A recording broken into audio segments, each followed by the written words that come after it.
Bonsoir, bonsoir et bienvenue à ce grand événement. On va parler de l'IA pendant quelques longues minutes, mais des passionnantes minutes aussi.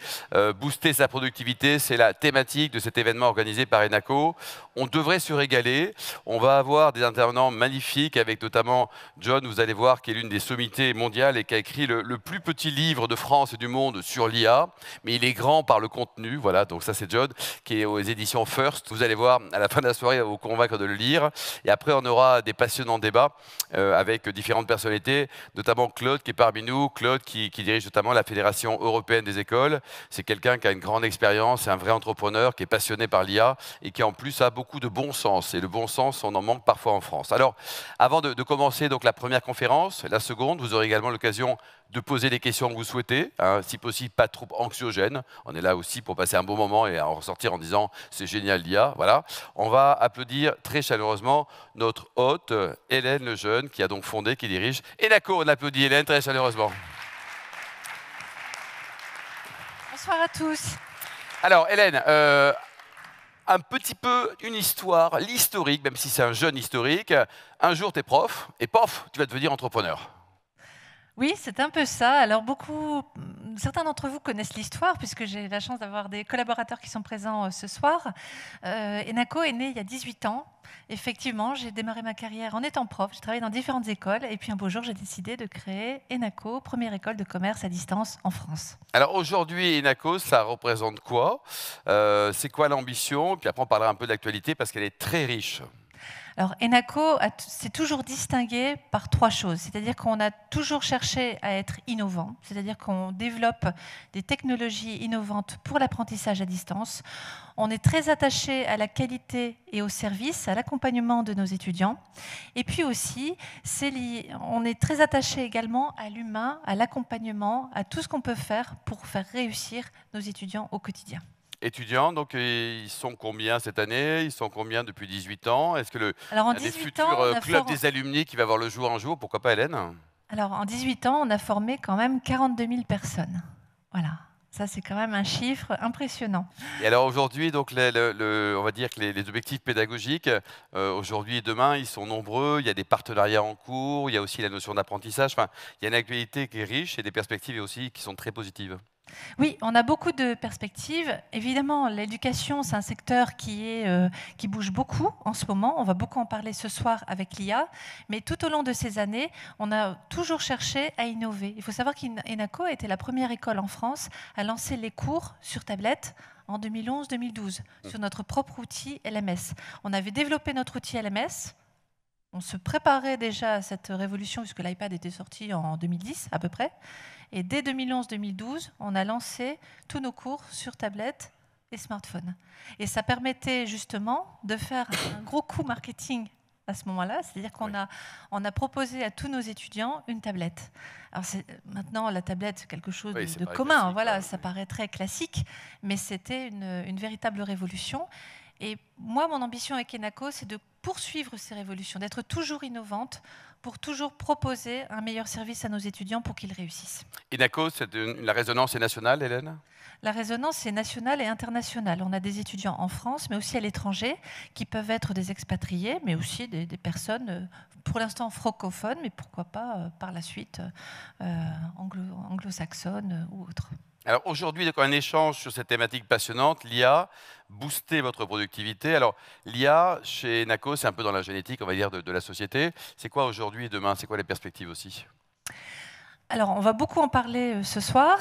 C'est vrai qu'aujourd'hui, l'IA, on en parle beaucoup. Il y a déjà des rapports qui ont été édités par le ministère de l'Enseignement supérieur, ce qui est rare. Il a été rare au cours de ces différentes révolutions technologiques de voir l'éducation nationale s'emparer très vite de ce sujet. C'est ça qui montre aussi à quel point ça a un impact très très fort, digne, pour moi en tout cas, de l'émergence du web dans les années 90. Donc effectivement, nous, on a une grosse ambition autour de l'IA, mais je pense que ce qui est très important autour de ces révolutions technologiques, c'est de mettre en place l'organisation adéquate et d'avoir des équipes formées pour pouvoir bien utiliser ces outils et qu'ils soient utiles au plus grand nombre. Alors, justement, si on parle de formation, il y a un garçon formidable qui est incontournable, c'est John. C'est ça, on a la chance. Travailler avec lui, c'est ça? Oui, c'est ça. J'ai eu la chance de faire connaissance avec John en avril à la conférence annuelle de la FEDE, justement. Et c'est vrai que j'étais très impressionnée par son approche, à la fois par sa compétence technique, mais aussi son approche globale de l'IA, que j'ai particulièrement appréciée. Et donc j'ai proposé à John de travailler en collaboration avec Enaco, d'une part pour former les équipes Enaco, parce que tout le monde a besoin de formation. C'est vrai que l'usage de l'IA, il vaut mieux être formé pour pouvoir en faire quelque chose de bien, dans tous les sens du terme, et aussi pour nous accompagner dans le déploiement et l'organisation d'Enaco, puisqu'Enaco c'est une école, mais c'est une entreprise aussi à part entière. Voilà. Alors tout à l'heure, on aura le plaisir pendant le débat d'accueillir Claude. Un petit mot peut-être sur Claude, tu la connais depuis longtemps et est-ce que tu partages également mon admiration pour cette femme formidable?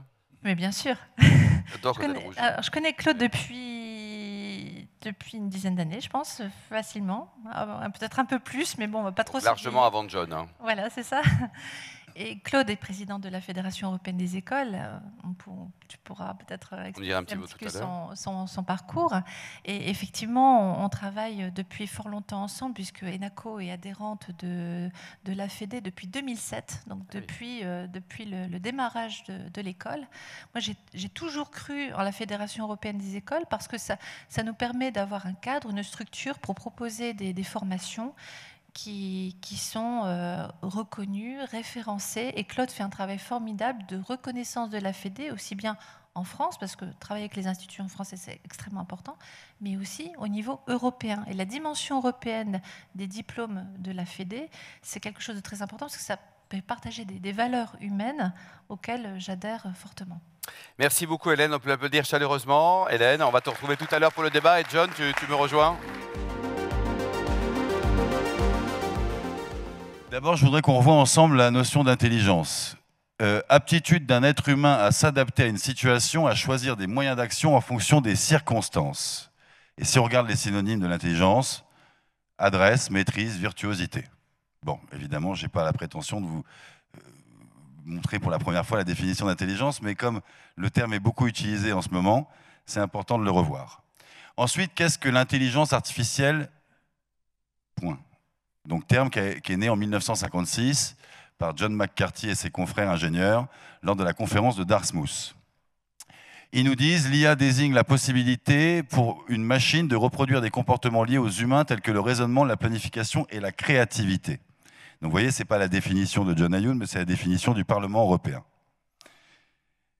Ensuite, qu'est-ce que l'intelligence artificielle générative, a.k.a. ChatGPT, Gemini, Claude et compagnie? C'est finalement un système capable de créer du texte, des images ou d'autres contenus. Effectivement, aujourd'hui, on est en mesure, à partir du moment où on sait prompter, on va pouvoir créer du texte, et ça, je pense qu'une bonne partie d'entre vous l'ont déjà fait. On va pouvoir générer des images, et peut-être exploiter le DALL-E qui sommeille en vous. On va pouvoir aussi même faire des musiques. Et évidemment, vous vous doutez bien que je n'ai pas résisté à vous faire un petit son pour ce soir. Voilà pour les définitions. Mais il y a une définition que j'aime beaucoup et que je vous propose de partager avec moi et de diffuser largement autour de vous. Elle nous vient de Jean Piaget. Jean Piaget, c'est quelqu'un qui a étudié le cerveau des humains pendant 40 ans. Et il disait, l'intelligence, ce n'est pas ce que l'on sait, mais c'est ce que l'on fait quand on ne sait pas. Et effectivement, je trouve que c'est la définition de l'intelligence qui me correspond le plus aujourd'hui, surtout dans une phase de changement et dans une phase où on va devoir apprendre des nouvelles choses. Voilà pour la partie histoire. Maintenant, puisque c'est ça l'objectif, c'est de parler de productivité. Déjà, je voudrais vous dire que moi, je fais une corrélation directe entre productivité et bien-être. J'en parlais tout à l'heure. Je pense sincèrement que c'est complètement lié.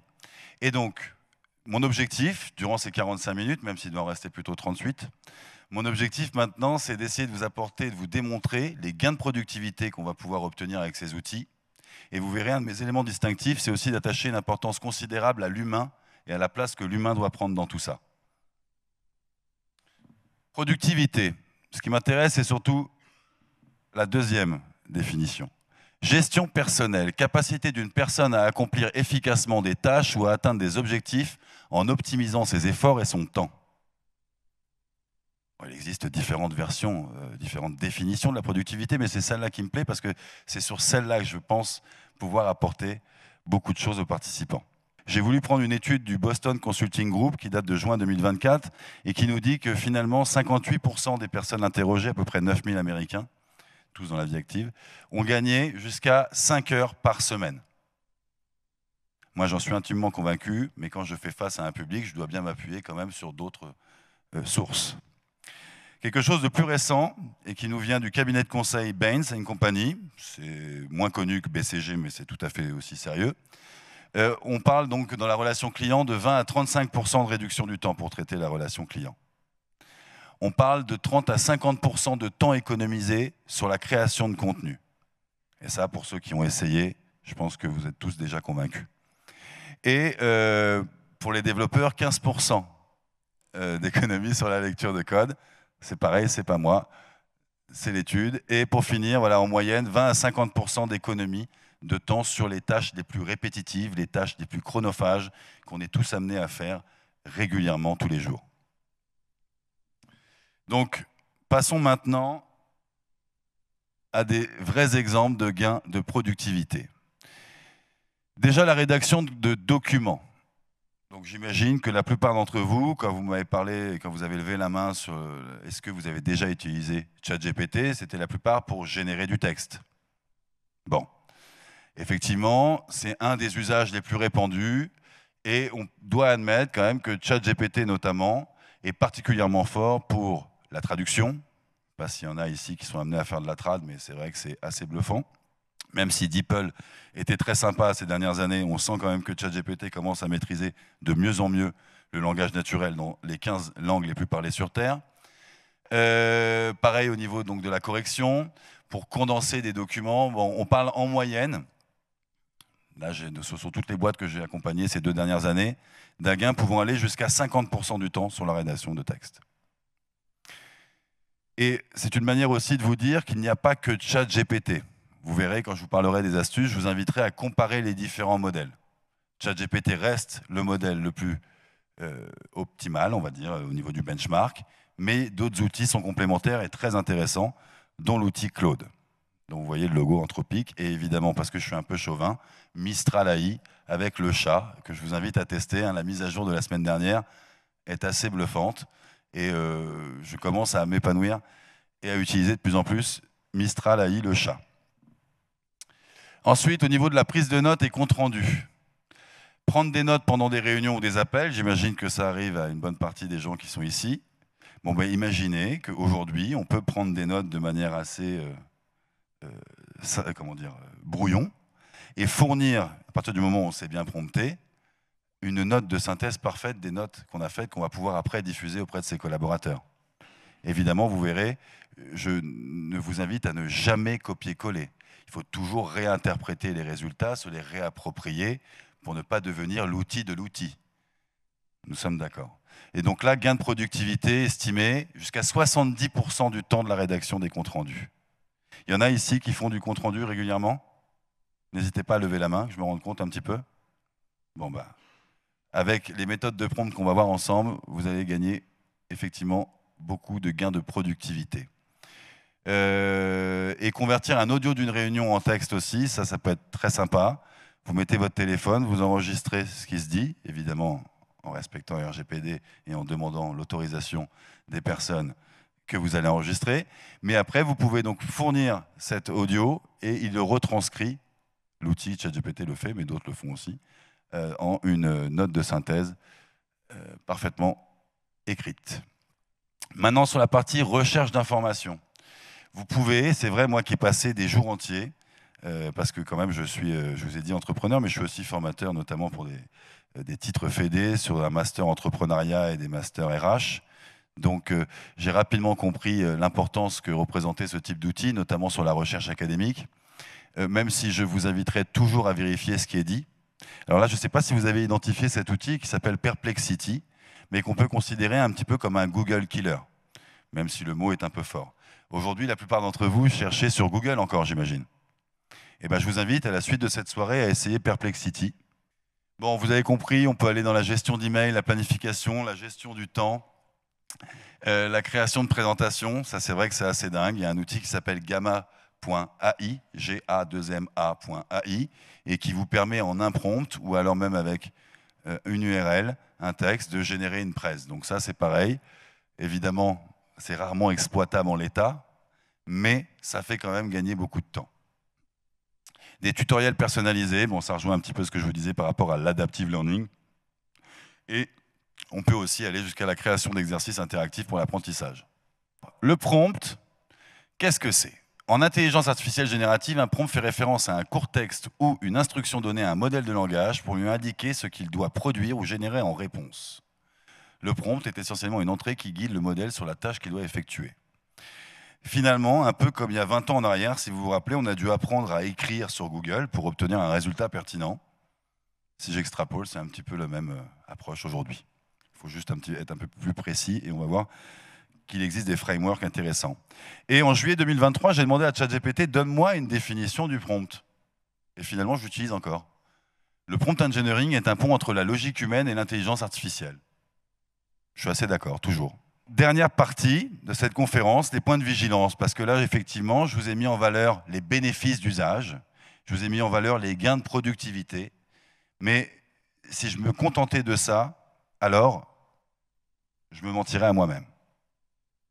Les points de vigilance, il en existe quelques-uns, et je voudrais que, à mon avis, on en reparlera tout à l'heure dans la table ronde. La confidentialité. Même si ça fait 15 ans qu'on donne nos informations aux mêmes entreprises, vous devez quand même avoir en tête qu'il y a certaines données, certains PDF, certains documents qu'on ne peut pas fournir à la machine. Tout simplement parce que la plupart des serveurs de ces sociétés-là sont basés aux États-Unis. Et j'imagine qu'ici, on a des chefs d'entreprise qui ont des données avec une criticité assez forte, et auquel cas, soit vous anonymisez les documents, soit vous ne les mettez pas tout simplement. Ensuite, il est hyper important qu'on ait tous en tête cette histoire d'hallucination. Si vous êtes face à des outils qui sont capables de faire des choses intéressantes, vous êtes aussi face à des outils qui sont capables de mentir, qui sont capables de se tromper. Et quand vous allez leur demander « mais est-ce que tu es sûr de ce que tu me dis ?» ces outils vous répondront « oui ». C'est ce qu'on appelle dans la Silicon Valley, et maintenant partout où les gens utilisent les outils d'IA générative, les hallucinations. Un exemple que je donne souvent en formation, c'est l'exemple d'un avocat américain qui, pour défendre son client en mai 2023, a sorti 6 jurisprudences qui n'existaient pas, sur 10. Bon, vous imaginez bien que ça, c'est mon cas d'école. Et c'est une manière pour moi de vous dire, vous devez toujours vérifier ce que vous dit une machine. Vous devez toujours vous réapproprier les contenus. C'est très important, je pense, de maintenir l'humain au cœur des décisions et de ne pas devenir, comme j'ai dit tout à l'heure, l'outil de l'outil. Les biais. On est aussi face à des outils qui ont été entraînés sur des centaines de milliards de données. Quand je dis des centaines de milliards de données, c'est au sens littéral du terme. Donc on peut comprendre qu'une machine qui doit aller faire le tri dans de centaines de milliards de données, si elle intègre les biais inhérents à ces jeux de données, c'est normal. Pardon, j'ai confondu deux arguments. Là, les biais, en l'occurrence, c'est des biais parce que d'où viennent ces centaines de milliards de données qu'on a fournies à des machines pour les entraîner? Elles viennent de nous, les humains. Et est-ce que nous, les humains, on a des biais comportementaux et des biais cognitifs? Un certain nombre. Et donc ça, c'est hyper important de vous poser la question, avant d'utiliser un outil ou d'utiliser un outil régulièrement, comment cet outil a été entraîné? C'est quoi les centaines de milliards de données qui lui ont servi pour s'entraîner? Et donc si Claude ou ChatGPT, qui a été entraîné la plupart du temps sur des data d'Américains, est-ce que les Américains ont des biais cognitifs et des biais comportementaux? Nous sommes d'accord. Impact énergétique, ça aussi, en vous recommandant les bonnes manières de prompter, je réduis vos échanges avec la machine, parce qu'il faut savoir quand même qu'à chaque fois qu'on échange avec ces machines, ça consomme un volume de kilowattheures énorme, et ça consomme aussi beaucoup d'eau. Pourquoi beaucoup d'eau? Puisque je pense que ceux qui sont plus techniques que les autres savent qu'on est face à des GPU, donc c'est des grosses cartes graphiques qui chauffent, et le seul moyen qu'on ait aujourd'hui qui est efficace pour refroidir tous ces GPU, c'est un circuit d'eau. Donc en plus de consommer beaucoup de courant, on consomme un volume de flotte énorme. Donc ça, c'est quelque chose qu'on doit avoir en tête. Quand vous utilisez les bonnes méthodes de prompt, finalement, vous obtenez un résultat X avant celui qui va devoir avoir 15 échanges avec la machine et donc un impact environnemental plus fort. Vous voyez, ce n'est pas juste une bonne méthode de travail, c'est aussi une utilisation responsable des outils. Ensuite, il faut se préparer au deepfake, fake news. On va être envahi par ça. Vous avez vu ce que j'ai pu faire en vidéo, vous imaginez ce qu'on peut faire en image. Donc, c'est une manière d'introduire l'importance de l'esprit critique. Et évidemment, il y a un vrai enjeu éthique. Éthique sur comment ont été entraînés ces outils et qui a été rémunéré par rapport à l'entraînement de ces datas. Il y a un vrai sujet au niveau des droits d'auteur, au niveau de tous ces artistes dont les tableaux, les créations ont servi à l'entraînement, mais n'ont pas touché un centime de la part d'OpenAI et les autres startups liées à l'IA générative. Donc ça, c'est un vrai problème. Et ensuite, il y a un souci éthique, et je pense qu'on y reviendra tout à l'heure avec Claude, c'est aussi qui va avoir accès à ces outils. Est-ce que ça va créer une fracture? Je pense que oui. Si les décisionnaires ne prennent pas en considération l'importance que tout le monde ait accès à ces outils. Donc il y a des vrais enjeux éthiques qu'il faut avoir en tête. Voilà sur les points de vigilance. Maintenant, sur les compétences transversales que je vous invite à développer. L'esprit critique. Évidemment, l'esprit critique, ça a toujours servi, ça ne date pas d'hier. Mais il semblerait que par rapport à tous les aspects que je viens de vous démontrer en gain de productivité, notamment de vérifier les sources, notamment d'avoir des machines qui sont capables d'halluciner, capables de mentir, il est hyper important d'avoir de l'esprit critique, donc savoir se questionner et savoir vérifier la véracité des informations. Ensuite, l'intelligence émotionnelle. Depuis 2 ans, je pars du postulat que l'IA va prendre de plus en plus de place autour de nous. Et donc, si on est face à des systèmes qui sont capables de reproduire finalement une partie de notre cognitif, qu'est-ce qui va nous rester à nous en tant qu'humains? Notre unicité et nos compétences transversales, dont l'intelligence émotionnelle fait partie, et notre capacité à faire preuve d'empathie. Même si, malheureusement, la machine commence à bien comprendre nos émotions dans notre voix et dans nos expressions faciales. L'intelligence collective, ça aussi, c'est quelque chose auquel je crois beaucoup, dans un monde qui gravitera avec une IA omniprésente, c'est l'intelligence collective. Rien ne remplacera jamais le travail que font plusieurs individus ensemble autour d'une thématique. 1 + 1 = 3. Et ça, si vous voulez, c'est extrêmement important. Et c'est aussi extrêmement important dans la conduite du changement. Ça veut dire que adopter l'IA, ça passe par l'intelligence collective. D'où l'importance de vous le rappeler. Améliorer sa communication. Alors ça, déjà depuis quelques mois, je pars du postulat que, depuis même plus de 2 ans maintenant, je pars du postulat que, étant donné que vous avez tous accès à ces outils, au début j'ai pris conscience de ça auprès des étudiants, mais en fait je me rends compte que maintenant ça touche même toutes les sphères de l'entreprise, plus personne ne croira que c'est vous qui avez écrit ce texte, c'est vous qui avez écrit ce contenu, c'est vous qui avez écrit cette presse. La seule manière qu'on va avoir de démontrer une forme de compétence, une forme de capacité, une forme d'expertise, ça va être capable de parler comme ça devant des gens et de pouvoir répondre à des questions de ses pairs et à des gens tout aussi compétents que vous. Là, on aura vraiment la capacité d'évaluer les compétences d'un individu. Donc vous voyez pourquoi je parle d'améliorer sa communication, c'est parce que je pars du postulat que ça va devenir une des seules manières qu'on va avoir de valoriser nos expertises. Sortir de sa zone de confort. Oui, ça aussi c'est hyper important et figurez-vous que c'est l'un de nos principaux avantages concurrentiels. Tous ces outils sont entraînés sur des milliards de données, mais sont incapables mathématiquement de sortir du cadre de ces données d'entraînement. Alors que nous tous ici, en tant qu'humains, on est capable de se réinventer tous les jours et de sortir tous les jours de nos zones de confort, même si on a tous plus ou moins l'aptitude à le faire. On sait tous que c'est bénéfique malgré tout. Et l'apprentissage continu. Kaizen, amélioration continue, apprendre à apprendre, continuer d'apprendre. Évidemment, ça a toujours été important depuis la nuit des temps, mais face à des outils, et surtout que si vous vous rappelez ce que j'ai dit tout à l'heure, où finalement la seule limite de tous ces outils, c'est notre champ de compétences et notre créativité, alors n'arrêtez jamais d'apprendre. Et pour finir, je m'étais dit, est-ce que tu mets une citation de toi, mais ça fait un peu trop égocentrique, donc j'ai préféré partir sur Gaston Berger, qui est finalement un des pères fondateurs de la prospective, donc cette capacité à imaginer des futurs possibles, imaginables ou impossibles et inimaginables, qui m'a beaucoup aidé moi dans ma vie, la prospective. Il nous disait « Demain ne sera pas comme hier, il sera nouveau et il dépendra de nous. Il est moins à découvrir qu'à inventer. » Merci à tous. On va passer maintenant à la partie table ronde. On va avoir 4 petits sous-chapitres. Après, vous pourrez poser plein de questions. On compte sur vous pour des bonnes questions. On va commencer par la premier élément. Ça concerne la compétence des salariés face à l'IA. Claude, d'abord un petit mot peut-être sur cette fédération dont on a parlé tout à l'heure avec Hélène. Tu es un vrai entrepreneur. Ça fait quand même quelques années que tu baroudes. Tu as créé également une école, donc tu sais de quoi tu parles. Tu as également milité. Tu milites pour des syndicats professionnels et d'entrepreneurs aussi, notamment la FEF, qui est la Fédération des entrepreneurs et entreprises de France. Donc là, tu as connu plein de gens qui vendaient plein de trucs, notamment dans le domaine de la bouffe, Claude. Voilà, tu as fréquenté plein de garçons dans ta vie, quoi, des entrepreneurs. Et aujourd'hui, donc cette fédération, combien de pays présents au total ? Alors la Fédé est présente sur 40 pays, c'est plus de 500 établissements d'enseignement supérieur, c'est à peu près 300 à 400 000 personnes. D'accord. C'est une petite fédération. C'est une belle fédération. Et donc, elle est basée donc, en Suisse, à Lyon, à Paris. Elle est suisse, la fédération est suisse. C'est une ONG, c'est-à-dire que c'est une non-profit. Oui. Et pour simplement des questions économiques, elle s'est sédentarisée à Lyon. Et pour des raisons aussi de lobbying et de stratégie, on a un bureau à Paris, mais on en a aussi un à Mohamedia au Maroc pour toute la partie développement de la francophonie. Claude, alors c'est marrant, dès qu'on dit Claude, quand on parle de l'IA, elle se réveille, tout le monde se réveille là.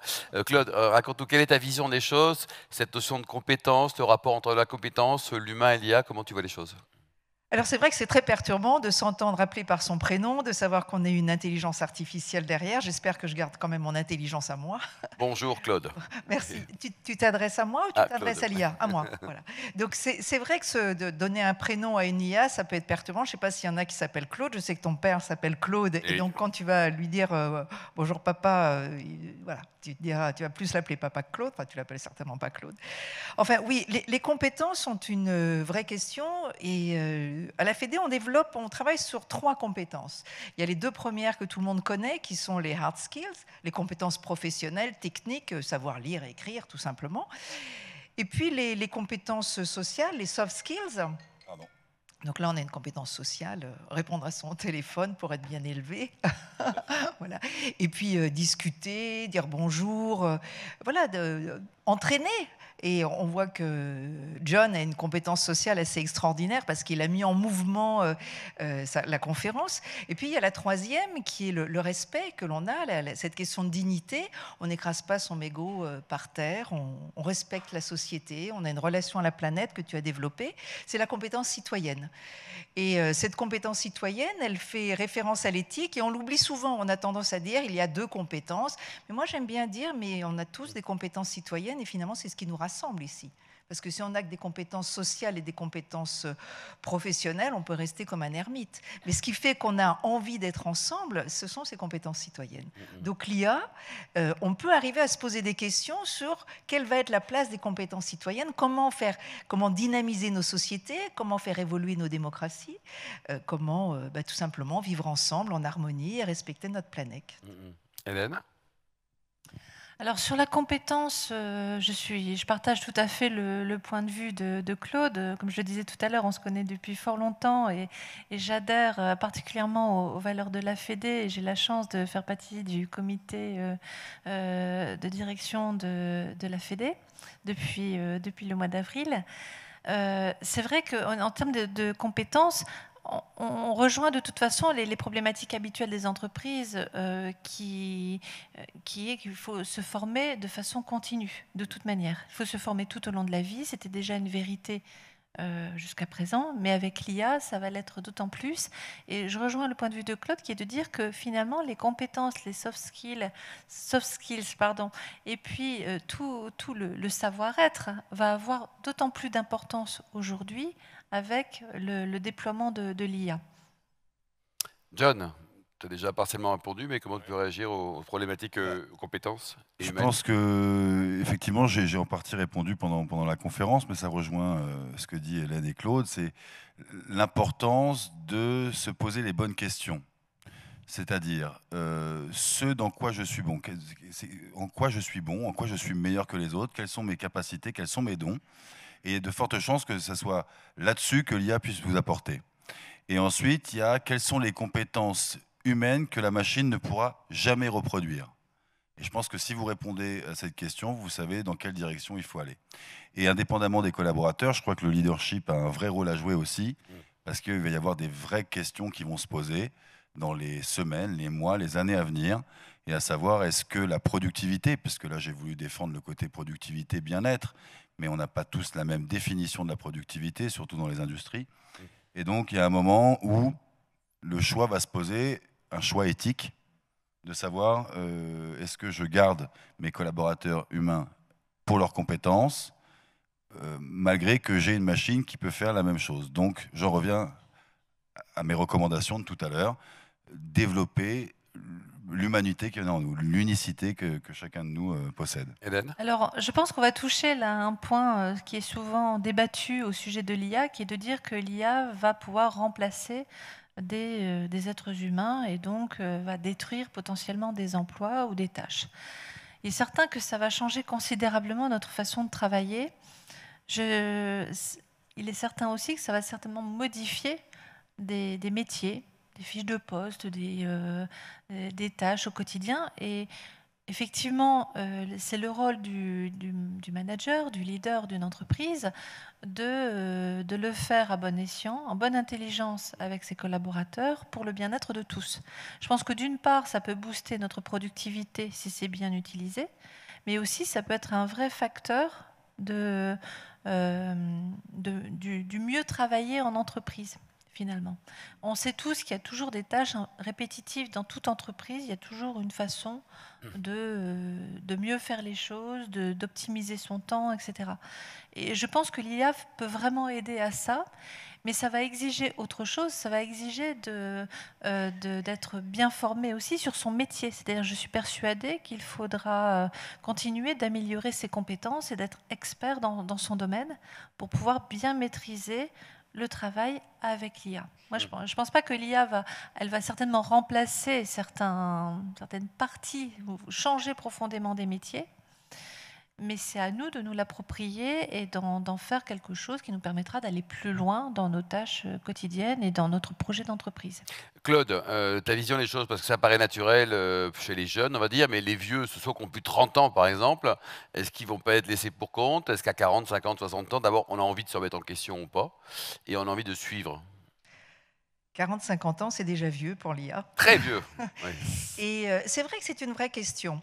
Alors, l'IA calcule. L'IA est une machine qui calcule. C'est 0, 1. Elle calcule.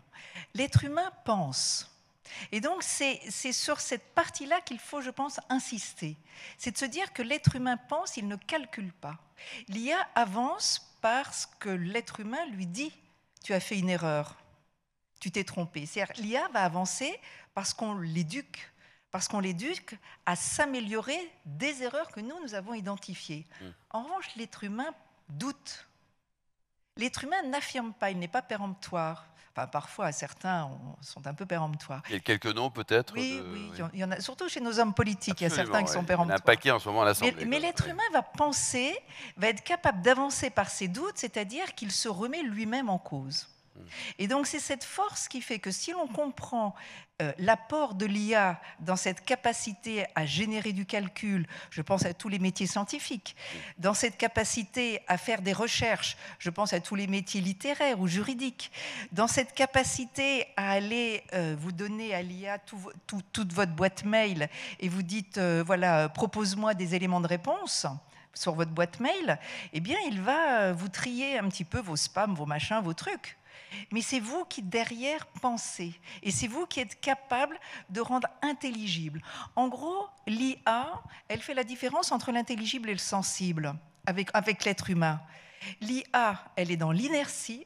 Vous avez une donnée figée qui arrive, brute, comme on l'a dit. Donc, il y a des compétences, évidemment, qui vont bouger. Et puis, l'être humain, il est in motion, il est dans le mouvement, j'allais le dire en anglais. Il est dans le mouvement. L'être humain, il va être capable toujours d'avancer dans ce mouvement. À partir de là, au niveau des compétences, on voit qu'elles évoluent. Mais elles évoluent dans le sens extrêmement positif. Personne n'aime faire des tâches répétitives. On a tous notre part de se dire « c'est casse-pied ». Aligner et faire en sorte que tous ces bullet points ils soient bien là, bien margés, c'est casse-pied. Personne n'a envie de faire marche arrière là-dessus. Personne n'a envie de rééplucher des pommes de terre quand on a des machines qui vous épluchent les pommes de terre, surtout à Lille, et qui coupent les frites parfaitement. Donc, c'est tout cet outil-là et cet avantage-là qui fait que lorsqu'on regarde son propre métier, on se dit, où est ma valeur ajoutée? Et c'est là où finalement l'IA devient un allié extraordinaire. Pour moi, ça va être le meilleur ami de l'homme. On a le chien, qui est notre meilleur compagnon, mais l'IA va être le meilleur ami parce qu'il va enlever toutes les tâches ingrates pour peu que l'on comprenne qu'il ne fait que calculer et que c'est vous qui détenez le pouvoir parce que vous pensez. John, une machine qui doute demain, c'est possible ou pas? Une machine qui doute. Oui. Alors en ce moment, on est cette notion de doute. Cette notion de doute, je ne suis pas sûr parce que, comme vous a expliqué Claude, c'est probabilistique. On est des outils qui arrivent à calculer le mot le plus probable après le précédent mot. Donc est-ce qu'il y a une phase de doute là-dedans? Par définition, non. Non, pas aujourd'hui, pas demain, quoi. Je ne pense pas. Ouais. Hélène, la relation à la machine, c'est vrai que ça peut paraître effrayant. Comment tu vois les choses? Moi, je pense qu'effectivement, il faut gérer ce changement. Donc, en tant que dirigeant d'entreprise, c'est ce qu'on est déjà en train de faire. C'est-à-dire que il faut savoir qu'Enaco a organisé une conférence sur l'IA il y a 5 ans, en 2019. On avait fait venir plusieurs intervenants très, très intéressants également. On avait fait venir des intervenants de chez Google qui avaient exposé un petit peu les travaux de ce moment-là sur l'intelligence artificielle. Et on avait présenté un assistant virtuel sur Google Home. Google Home, à l'époque, en fait, utilisait une technologie qui n'était pas de l'IA. Donc il y avait quelques limites, mais qui était très intéressante malgré tout. Et c'est vrai que là, en l'espace de, je dirais, de 2 ans, l'approche de l'IA a complètement changé. C'était quelque chose qui était finalement pour des experts, pour des gens qui s'intéressaient plus particulièrement à la techno, etc. Mais c'était pas du tout approprié par le grand public. Là, c'est la grande différence de ce qu'on constate aujourd'hui. C'est-à-dire que si on ne se décidait pas de toute façon à prendre le sujet à bras-le-corps et à opérer les changements, que ce soit chez Enaco ou dans d'autres entreprises, de toute façon, on a des étudiants, des clients qui utilisent l'IA, qui ont d'autres attentes aujourd'hui et qui souhaitent qu'on évolue. Nous, on a 2 aspects finalement chez Enaco. On a le côté entreprise, puisqu'on est une entreprise. Donc on se doit d'accompagner ce changement et d'accompagner nos collaborateurs, etc., d'accompagner aussi nos étudiants.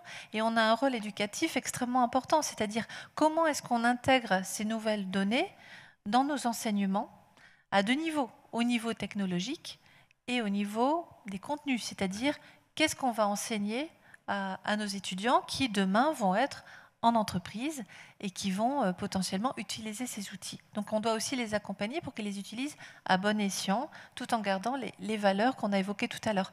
Alors Claude disait, l'IA peut être le meilleur ami de l'homme.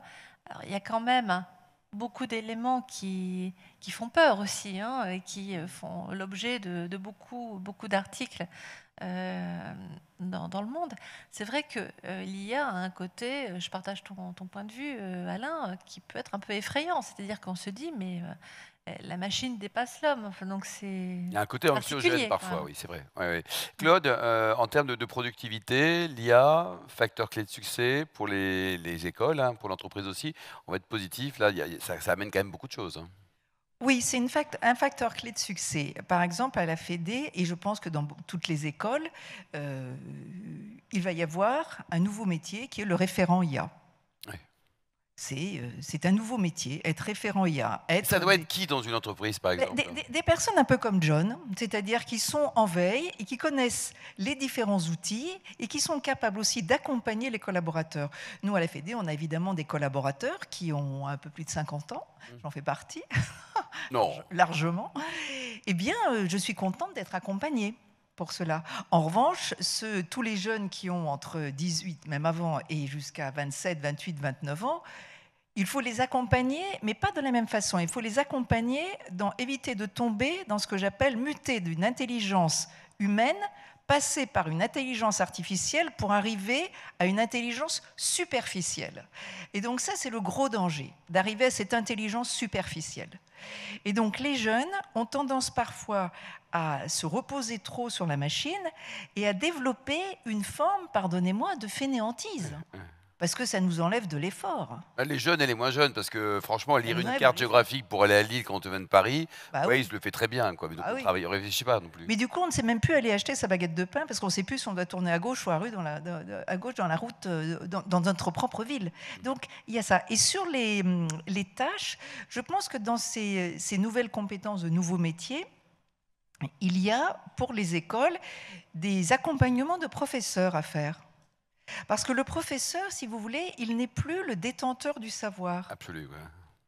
La machine, elle a une capacité à vous générer du contenu et des savoirs extrêmement importants. Et donc, le professeur, il y a une relation qui se crée, j'appelle ça la relation triangulaire, professeur, machine, étudiant. Il y avait, de notre génération, et même de vous, tous ceux qui sont là, des relations binaires, professeur, étudiant. L'Internet, Google ou autre, tous ces moteurs de recherche vous donnent une information, mais elles ne vous donnent pas les contenus. Et donc, cette relation triangulaire fait qu'il faut incorporer l'IA dans les outils éducatifs. Et là, je dois féliciter tout de même ENACO, qui fait partie des établissements pionniers qui ont compris qu'il fallait justement intégrer l'IA comme le troisième. Et donc, muter de cette relation binaire à une relation triangulaire. John, qui piaffe d'impatience, tu as de commenter. Oui, non, c'est sur la posture que doit prendre aujourd'hui un enseignant ou un formateur. Effectivement, il semblerait qu'on va devenir plutôt des coachs, ou en tout cas les garants des bons usages. Voilà. Et ça, j'en ai rapidement pris conscience. On doit d'abord s'assurer effectivement que les apprenants ont été bien formés et ont compris finalement ce qu'on a regardé un petit peu ensemble tout à l'heure, c'est-à-dire qu'il y a des bénéfices d'usage, certes, mais il y a aussi des limites et des dangers. Et donc, à partir du moment déjà où on sait que ça peut être top et en même temps très dangereux, on n'est pas le même individu, on n'est pas le même utilisateur. Et je pense effectivement que la posture des formateurs et des enseignants, c'est ça, c'est effectivement, on va devenir les garants des bons usages des outils. Hélène ? Et pardon, dernière chose, et de l'esprit critique. Oui. On va devenir tous des professeur d'esprit critique. Alors, moi, je vais même aller un peu plus loin parce qu'ENACO, on a l'innovation dans notre ADN, on a des formateurs, des équipes qui sont formidables parce qu'elles ont un sens du service aussi très fort pour nos étudiants, pour les accompagner jusqu'à la fin de la formation. Donc là-dessus, on est déjà très axé sur l'innovation, mais on est aussi axé sur l'organisation. ENACO est l'une des rares écoles en France à être certifiée qualité ISO 9001. Ça veut dire quoi ? ISO 9001, à la base, c'est une certification qui était très orientée vers l'industrie. Mais après, effectivement, ça s'est étendu vers les services.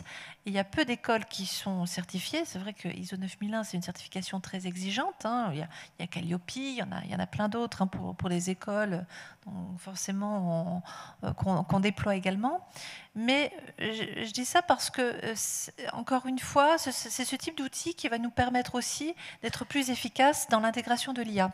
C'est-à-dire que ça va supposer encore et toujours, bon, mes équipes me connaissent, ils savent que c'est quelque chose que je leur répète souvent, mais ça suppose encore plus d'organisation, de fluidité dans les process. C'est-à-dire que l'IA, il faut qu'elle soit intégrée dans des process d'entreprise, dans des habitudes de l'entreprise, qu'elle intègre notre ADN, parce qu'aujourd'hui, de toute façon, notre étudiant, il utilise l'IA.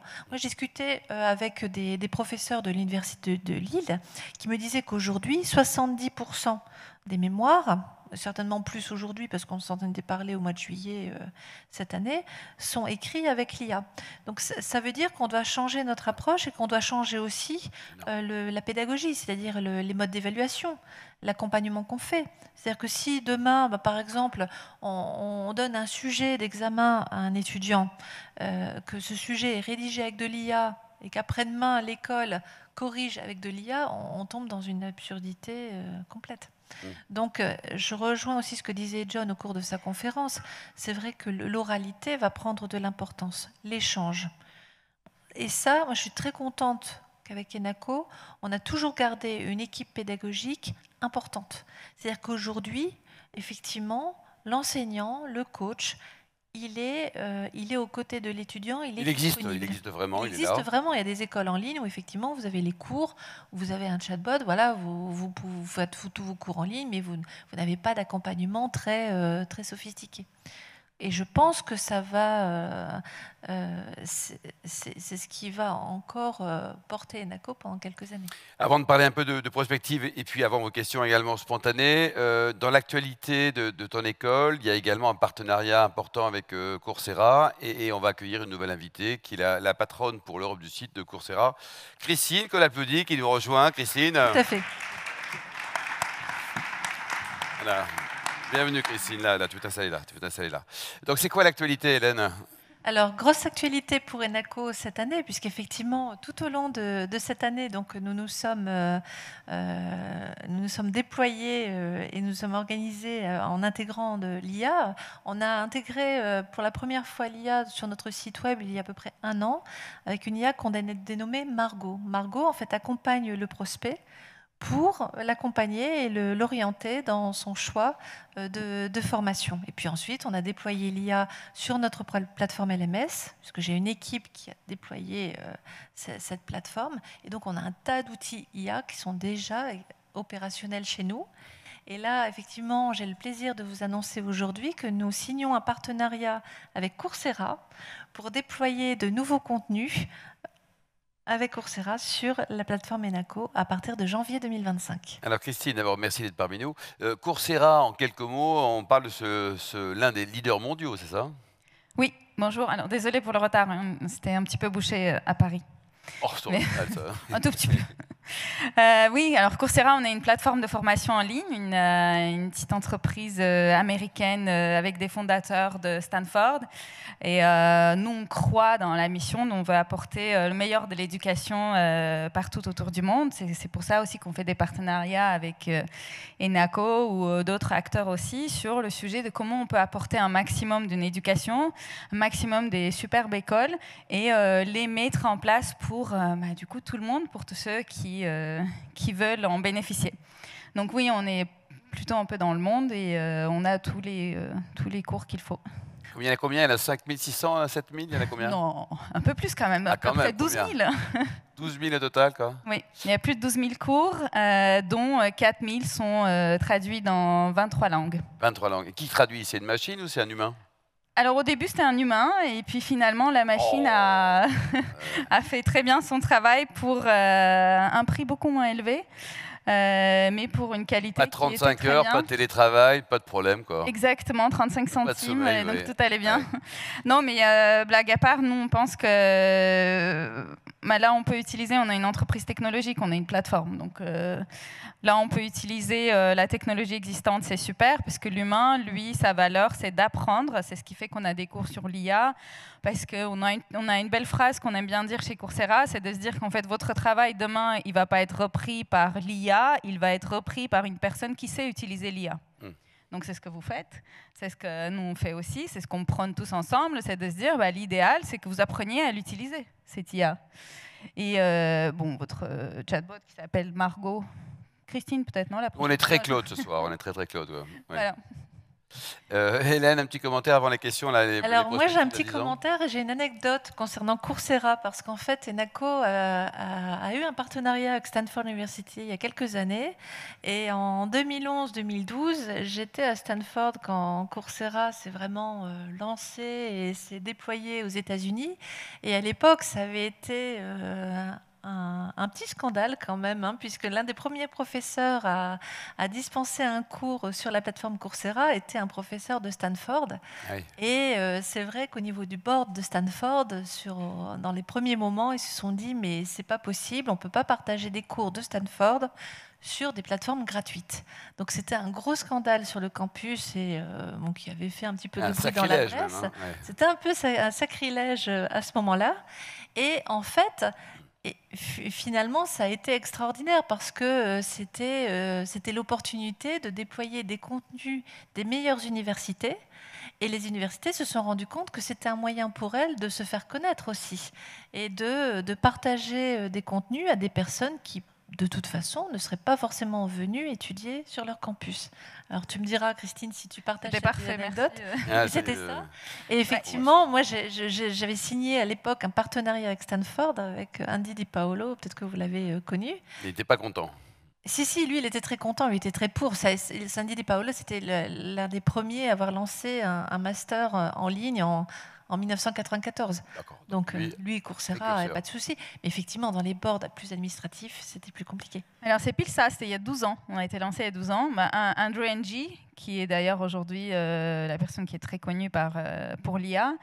Et c'était toute l'idée. C'était de se dire qu'il faut qu'on soit moins élitiste dans l'éducation.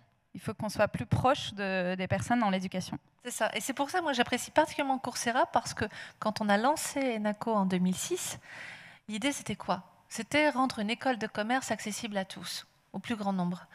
Quand on dit ça, c'est assez iconoclaste, parce qu'une école de commerce, c'est élitiste, c'est accessible quand même à une certaine catégorie de personnes, avec des dossiers scolaires très très bons, etc. Alors, nous, nos étudiants, on a une politique d'ouverture, on accueille des étudiants de toutes conditions.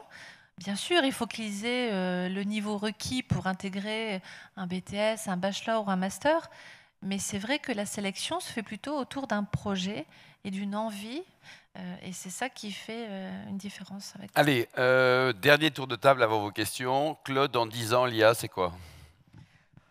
Comme je le dis, le meilleur ami. Dans 10 ans, déjà, c'est très loin. Moi, je dirais plutôt dans 6 mois. Qu'est-ce que c'est? Je pense qu'il faut raisonner maintenant à des échelles peut-être de semaines ou de mois. Et peut-être pour ajouter un point important à ce qu'a dit John sur l'esprit critique, je pense que l'être humain, il a une capacité dans la résolution de problèmes. Et pour les jeunes, se dire que l'IA va les aider dans l'accompagnement, oui. Est-ce que l'IA va les aider dans cette capacité à résoudre des problèmes? Non.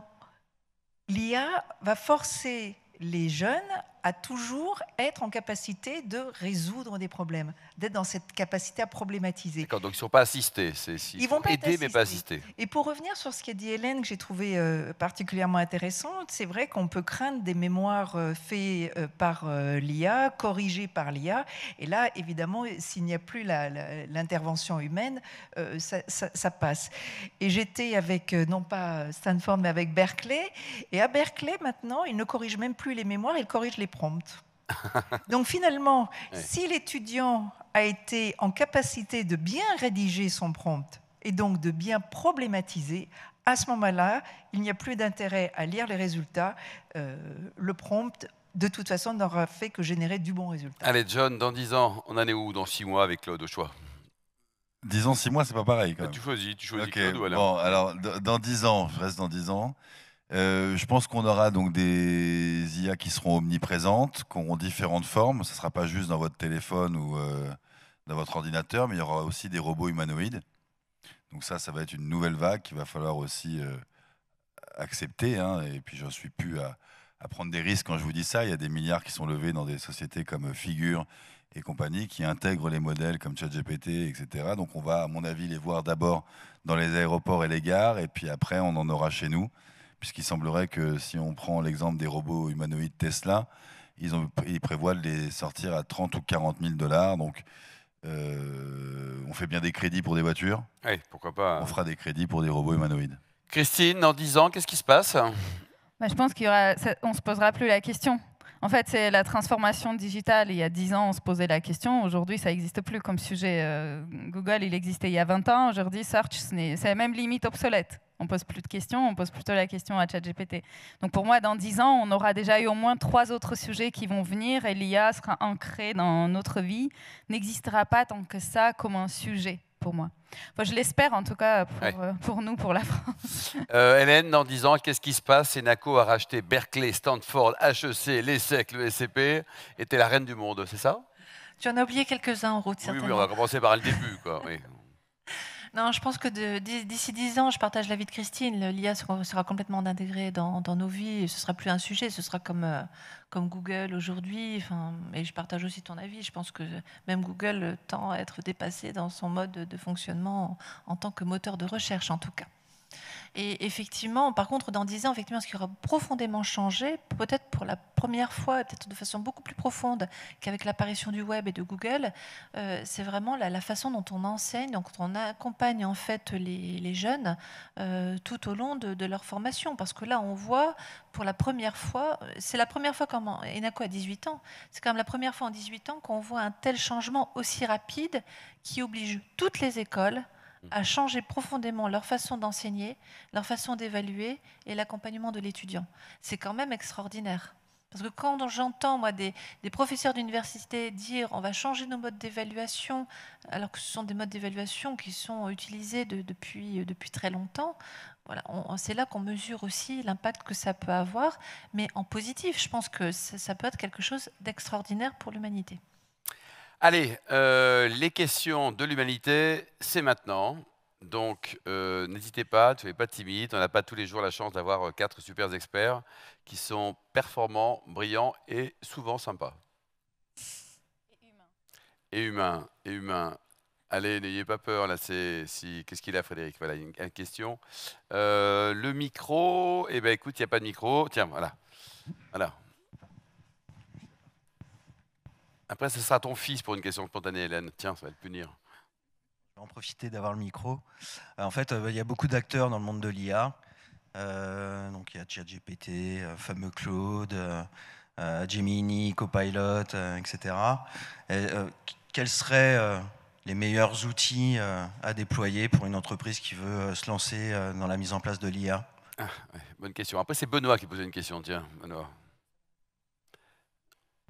Alors, je pense que finalement, il n'y a peut-être pas de meilleurs outils, même s'il y a un benchmark qui existe et qui permet, en fonction de vos spécialités, en fonction de vos thématiques, de trouver des modèles qui sont plus adaptés à tel type ou tel type de structure. Dans la recherche, par exemple, on sait que GPT-4o Preview apporte des satisfactions intéressantes, mais que sur la partie génération de sites web, quand on est dans le web, Claude est parfaitement adapté. Donc ce que je vous propose, c'est déjà, comme je proposais tout à l'heure, de vous poser les bonnes questions en tant que dirigeant ou en tant que collaborateur, et pour, une fois que vous êtes posé les bonnes questions, trouver les bons outils adaptés à votre situation. Donc je ne pense pas qu'il y ait finalement un bon modèle, mais qu'il y a des modèles qui sont complémentaires, et donc c'est à vous d'expérimenter. Christine? Oui, alors nous, je peux parler de l'exemple de Coursera. Nous, on était très OpenAI dès le début. Notre CEO, il adore ChatGPT. Et donc, au début, on était beaucoup parti sur ChatGPT. Et en fait, on l'avait intégré dans les fonctionnalités de Coursera. Évidemment, dans un environnement fermé et protégé, mais avec la dernière version. Bon, et tout ce qui va avec. Et puis après, on l'a utilisé, on l'a gardé sur certaines fonctionnalités. On a rajouté Gemini sur d'autres fonctionnalités. Et donc, finalement, je pense que bon, ça rejoint un peu ce que John disait, mais on n'est peut-être pas obligé de choisir un outil, et on peut en prendre 2 en fonction de vos besoins. Mais on fait pareil chez Enaco, c'est-à-dire qu'on utilise Gemini, on utilise également ChatGPT. Claude? Et nous, à la Fédé, on utilise ChatGPT et Claude, pas moi, mais l'autre Claude, qui peut être une femme d'ailleurs, Claude. Absolument. Voilà, ce qu'on a tendance à dire le Claude, mais non, il y a la Claude. Et je pense que les deux sont très utiles. Nous avons donc un des outils, d'ailleurs, on l'a dit, hein, c'est la traduction. La traduction, il est vrai que le métier de traducteur, je dirais le métier servile de traducteur, hein, c'est-à-dire de traduire des choses d'une langue dans une autre. On avait Google Trad. Nous, à la Fédé, on est obligé de traduire 100% de tous nos documents, de tous nos textes, de l'intégralité en français, en anglais, de l'anglais en français. Du coup, on a éduqué deux GPTs, un GPTs et un Claude, et on les met en concurrence. Une question spontanée avant celle de Benoît. Ah oui, génial, merci. Merci. Bonsoir, en fait, j'ai plusieurs questions. Ça nous arrange. Voilà.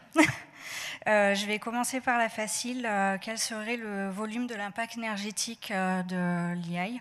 Donc, pour me présenter, je suis élève chez Enaco, mais je travaille à Sciences Po. Donc, l'impact énergétique est aussi une question à l'université pour nos chercheurs et pour les étudiants également. Après, au niveau de la société, il y a plusieurs questions qui me sont soulevées durant votre présentation, Monsieur Ayoun. Ça serait déjà de savoir comment l'IA va ne pas intégrer, désolé pour les messieurs, mais l'aspect un peu masculin et sexiste qu'on peut connaître dans les biais. Les biais, voilà. Les biais qu'on connaît dans le secteur, notamment du coding ou du gaming, qui ont été relevés ces dernières années. Et l'IA fait partie du coding, donc il y a un petit peu cette peur de se dire est-ce qu'on va retrouver ces biais-là dans les machines, et également quelles seraient les avancées législatives pour éviter justement le trou juridique que l'IA va apporter, notamment dans le plagiat, le vol des données, et également les avancées médicales. Bon, vous avez 3 heures, les enfants. Ouais. Alors, pas couché, l'apéro, effectivement, c'est pas simple. Première question, donc c'est l'impact environnemental. Et la question, c'est quoi spécifiquement? Le volume quantifié. Le problème, c'est qu'ils ne sont pas très transparents là-dessus. Je me suis posé la question à plusieurs reprises. J'ai essayé de trouver tout ce qu'on peut trouver sur le sujet. Et j'ai trouvé un article du New Yorker qui parlait de l'équivalent de 17 000 foyers américains tous les jours, en se basant sur 200 millions de requêtes par jour. Donc ça, c'est juste un comparatif, mais il n'y a pas de chiffre précis sur la consommation énergétique. Par contre, il y a quand même quelque chose qui est intéressant à noter, c'est qu'entre GPT-3 et GPT-4, on a divisé par 4 l'impact environnemental. Donc vous voyez, il y a quand même cette recherche de frugalité quand même qui est permanente dans ces grosses boîtes-là, puisqu'évidemment, ils sont conscients que bon, y a un mur, et ce mur-là, on y va déjà, même sans les IA. Hein, et donc, de quelle manière on va pouvoir optimiser l'impact environnemental. Alors, deuxième sujet. Deuxième sujet, c'était... Tous les méchants misogynes. Est-ce qu'on va les retrouver dans une machine? Alors, j'ai plusieurs fois réfléchi à ce sujet, et j'en arrive à une idée qui va peut-être pas plaire, mais je pense que les biais inhérents dans les IA sont importantes. Pourquoi les biais sont importants? Et je prends des risques en vous disant ça, parce que finalement, est-ce que l'humanité et les différences qu'on a entre nous tous ne passent pas par nos biais? Alors j'entends qu'il y a des biais qui sont insupportables, qu'il y a des biais qu'on pourrait réduire, rectifier, mais est-ce que ce n'est pas en allant là-dessus qu'on va déshumaniser le monde? Puisque pour moi, les biais font partie intégrante de l'humanité. Vous voulez répondre? Vous écoutez la fin. Troisième sujet, la loi. Là-dessus, je peux juste donner un petit exemple. Je regardais une pub de Dove aujourd'hui, c'est marrant, c'est tombé un peu pile par hasard. La publicité, donc c'était Dove qui disait, vous allez sur n'importe quel chat GPT, peu importe, n'importe quel generative AI, vous tapez quelle est la femme la plus belle. Alors évidemment, la personne qui envoyait la requête, c'était une femme avec des cheveux bouclés, etc. Donc elle envoie... Pas la Barbie qu'on s'attend. Donc, elle envoie une requête. Quelle est la plus belle femme du monde? La réponse est évidemment une jolie blonde. Aux yeux bleus, tout ça. Quoi. Voilà, à quoi on a l'habitude dans l'absolu, puisqu'on a des billets et puisqu'on est humain. Et donc, évidemment, par la suite, ils disent reposez la même question, mais avec le add-on de Dove. Et du coup, le Dove, la réponse, c'est vous. Donc il reprend votre photo, puisqu'il a accès à vos photos évidemment, donc il a repris votre photo et il vous a fait vous en disant c'est toi la plus belle femme du monde. Donc je ne suis pas certaine est-ce qu'il faut vraiment garder les billets. Je pense qu'à un certain niveau, il faut voir. Ouais. Mais la prochaine fois on fera un débat peut-être. Ah oui, on peut faire un débat là-dessus avec des bananes, tout ça. Là, sur les biais, ils existent et il faut les savoir. Ils sont de plusieurs ordres. Déjà, les biais sont masculins. C'est codé. Donc c'est vrai que les femmes, la question du genre est un vrai problème. Le deuxième, c'est que c'est majoritairement codé en anglais. Donc tout ce qui n'est pas de l'anglais ne fonctionne pas. Et je rappelle toujours ce que je défends, la francophonie, même si on est dans l'anglophonie. Commonwealth, ça veut dire richesse commune. Francophonie, c'est la défense des droits de l'homme. Donc il faut toujours se dire que l'anglophonie va défendre un modèle de business. Que la francophonie va défendre un modèle lié sur les valeurs humaines. Et culturelles. Et culturelles. Le troisième biais, il est blanc.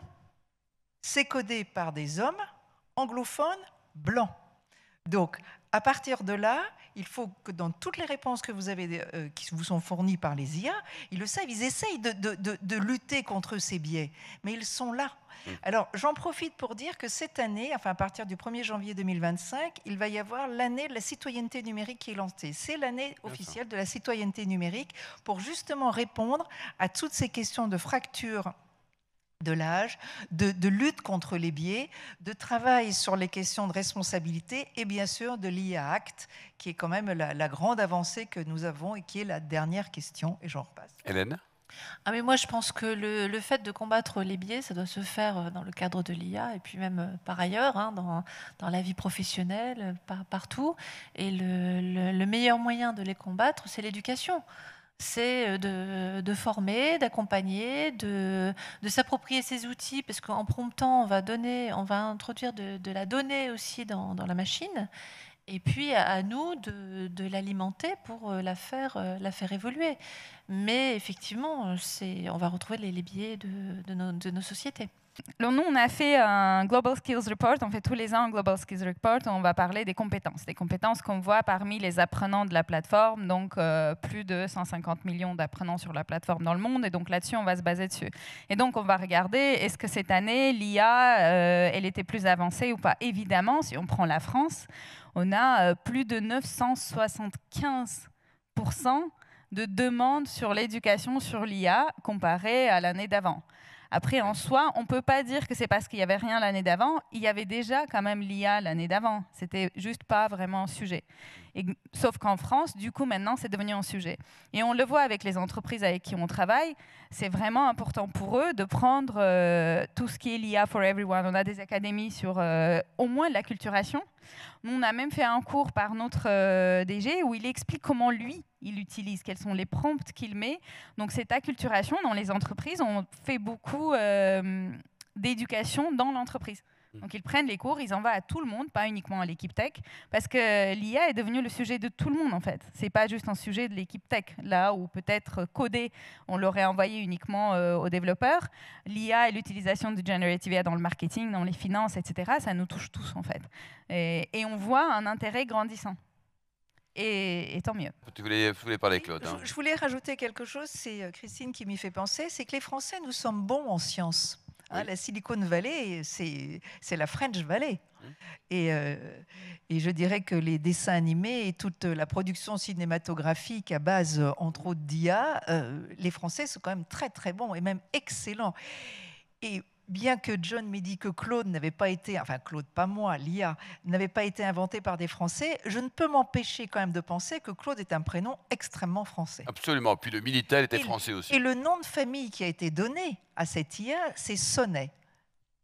Donc, je me dis, ce n'est pas possible qu'il n'y ait pas une influence, je dirais, de chez nous, là-bas. Alors, si je peux me permettre, c'est Xavier Niel qui disait il y a à peu près 5-6 ans, dès qu'une entreprise en France, elle devient assez innovante et elle a besoin de plus de 2 millions de financement, on l'envoie dans la Silicon Valley. Absolument. On le veut, on travaille, on les forme, mais après ils partent ailleurs. Ça peut remettre. Hélène, synthèse et conclusion, les idées forces à retenir sur cette passionnante thématique. Merci pour l'exercice, Alain. Alors, en conclusion, d'abord, merci à tous les quatre pour votre présence aujourd'hui. Je pense que tout le monde a apprécié vos interventions et je suis sûre qu'ils ont hâte d'échanger avec vous lors du cocktail qui va suivre. En tout cas, nous, en conclusion, je pense qu'on va aborder une période extrêmement intéressante et palpitante pour Enaco, pour les entreprises et pour les étudiants, parce qu'effectivement, tout change et à vitesse grand V. Donc, il y a plein de choses à faire, il y a plein de choses à créer. Effectivement, comme le disait Claude, on s'est fait preuve de beaucoup de créativité, c'est-à-dire que même étant une école de taille modeste, on parlait d'Enaco tout à l'heure, voilà, on est capable de créer des choses aujourd'hui tout à fait extraordinaires. Mais c'est aussi grâce aux équipes et aux équipes formées qu'on va accompagner dans ce grand projet. En tout cas, moi, je suis ravie de signer le partenariat avec Coursera parce que ça va permettre de proposer à nos étudiants des formations sur l'IA appliquées à leur domaine d'activité. Donc, j'ai toute mon équipe pédagogique qui travaille sur le sujet actuellement, en collaboration avec l'équipe de Coursera. D'ailleurs, c'est passionnant de travailler comme ça en gestion de projet et de confronter nos pratiques. Et je pense qu'on va pouvoir présenter des choses assez extraordinaires en début d'année 2025. Bon, c'est bon, vous pouvez les applaudir.